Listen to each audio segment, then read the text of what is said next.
উঠান বৈঠকের জন্য কিন্তু প্রচুর টাকা দেওয়া হয়। আমরা কিন্তু প্রতিটা ডিগ্রি সাহেবরা এই উঠান বৈঠকের পয়সা কিন্তু আপনাকে পকেটে ঢুকাইয়েন না। পকেটে ঢুকাইলে কিন্তু আপনারা থাকতে পারবেন না। উঠান বৈঠকে করে কিন্তু জনগণকে আপনারা উদ্বুদ্ধ করবেন। আরেকটা জিনিস আমি আপনাকে একটা রিকোয়েস্ট করবো যে এই লিচুতেও যেসব পেকে যায় সেই সময় আর এই স্প্রে করবেন না, এতে কিন্তু মানুষের জন্য কিন্তু ক্ষতিকর। হ্যাঁ, এই জন্য এরা করবে আর আপনারাও একটু দিবেন না।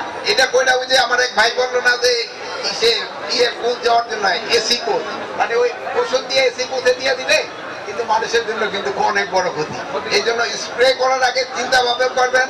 কৃষি অফিসার যেইভাবে বলে ওর চেয়ে বেশি আপনারা কীটনাশক দিবেন।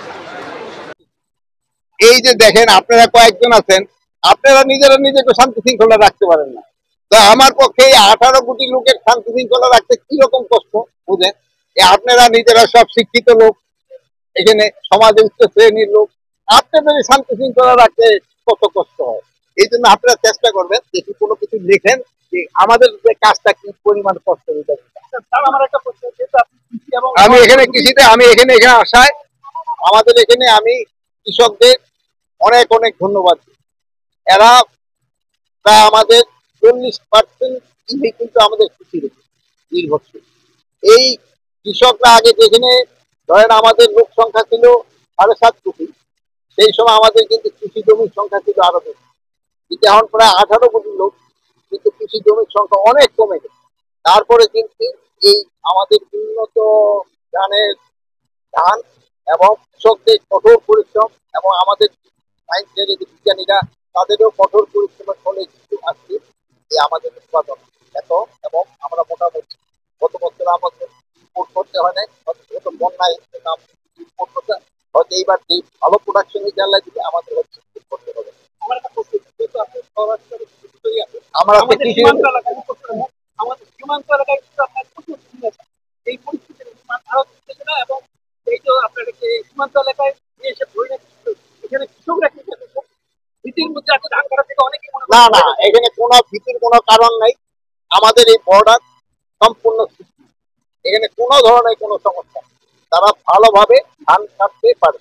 তা আমি এই সাথে আমি ওই আছে নাকি আমাদের এই বরেন্দ্র ব্রিটিশ ইয়ে করি, বরেন্দ্র ব্রিটিশ বরেন্দ্র চেয়ারম্যান সাহেব করি, বরেন্দ্র চেয়ারম্যান সাহেব করি আমি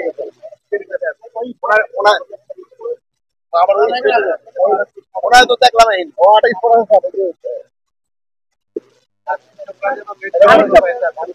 কৃষকরা যেন ন্যায্য মূল্য পায়।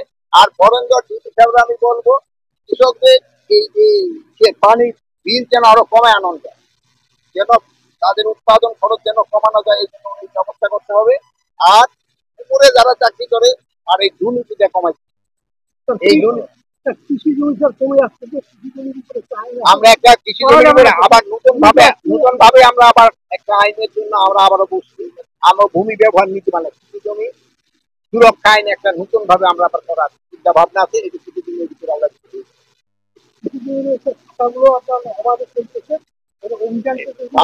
ভাটা যেন না চলে, এই জন্য আমরা নতুন ভাবে আবার চিন্তা ভাবনা করি।